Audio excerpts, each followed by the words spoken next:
Komisi Tenaga Surya Ruang Angkasa Masyarakat Astronautika Tiongkok mengutarakan, Tiongkok saat ini tengah berupaya keras untuk penyelesaian pembangkit listrik berbasis ruang angkasa berkapasitas gigawatt. Berdasarkan skala, satelit pertama Tiongkok Dongfeng Hong beratnya hanya 173 kg dan stasiun ruang angkasa Tiangong yang pembangunannya selesai per tahun 2022 beratnya mencapai 100 ton. Di masa mendatang, Tiongkok berencana membangun pembangkit listrik tenaga surya ruang angkasa yang menurut rencana saat ini akan memiliki kemampuan daya 1 miliar watt atau level gigawatt, dan mega proyek tersebut akan beroperasi untuk penggunaan komersial. Hal tersebut disampaikan oleh Direktur Komisi Liming pada forum profesional. Menurut Lee, pembangkit listrik luar angkasa masa depan kemungkinan akan memiliki skala lebih dari 10.000 ton. Dan untuk mencapai tujuan tersebut, Tiongkok perlu menguasai kemampuan teknologi transmisi daya nirkabel yang merupakan keharusan dan tantangan terbesar dalam proses tersebut.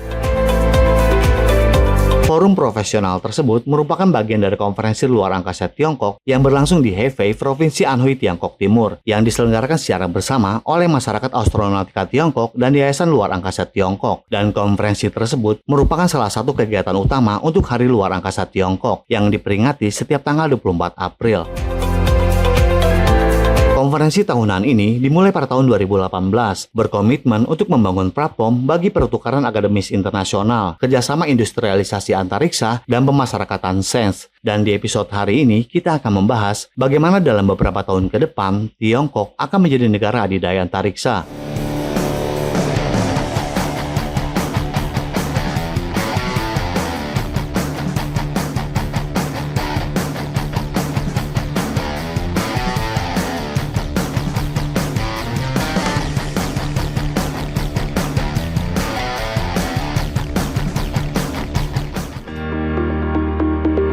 Konsep pengumpulan tenaga surya di antariksa dipopulerkan oleh penulis fiksi ilmiah Isaac Asimov pada tahun 1941, dan pada tahun 1968, Peter Gleiser, seorang insinyur antariksa Amerika, juga menulis proposal formal untuk sistem berbasis surya di antariksa.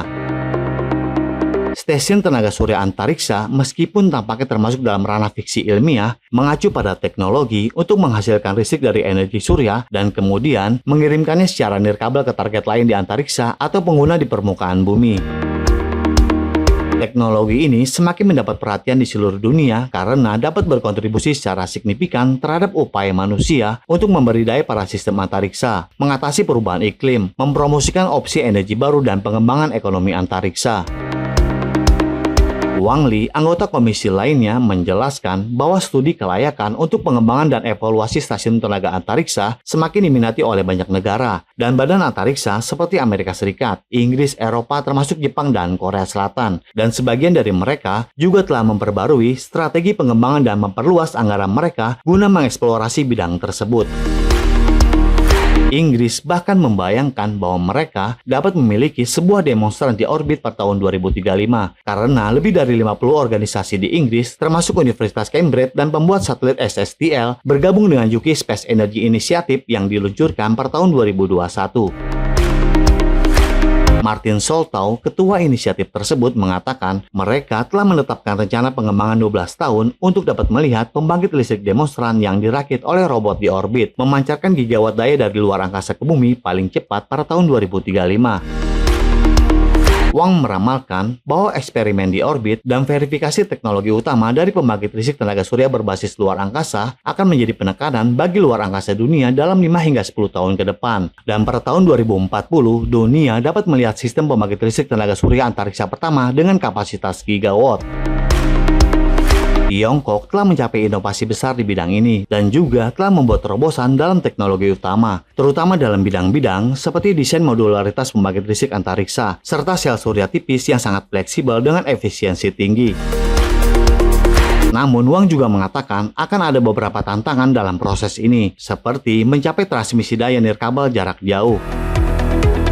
Infrastruktur antariksa, termasuk pembangkit listrik antariksa, akan menjadi jalur utama bagi pengembangan antariksa di masa mendatang dan akan membantu memajukan tujuan karbon ganda Tiongkok dan menjadikan Tiongkok negara adidaya antariksa.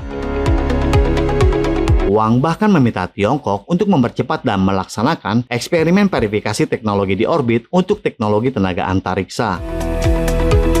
Wang juga mengatakan karena Tiongkok telah menjadi promotor utama dalam pembangunan pembangkit listrik antariksa internasional, Tiongkok diharapkan harus lebih memperkuat kerjasama dan pertukaran, dan secara aktif bergabung dalam koordinasi dan penyusunan aturan internasional, termasuk menyumbangkan kebijaksanaan Tiongkok untuk pengembangan pembangkit listrik berbasis antariksa.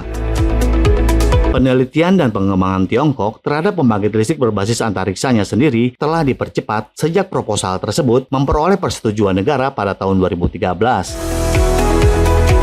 Kementerian Sains dan Teknologi Tiongkok menghabiskan waktu 1 tahun untuk melakukan studi kelayakan per tahun 2014. Lebih dari 130 pakar di Tiongkok yang diorganisasikan oleh 16 departemen dan lembaga negara, termasuk Kementerian Perindustrian dan Teknologi Informasi, Komisi Pembangunan dan Reformasi Nasional.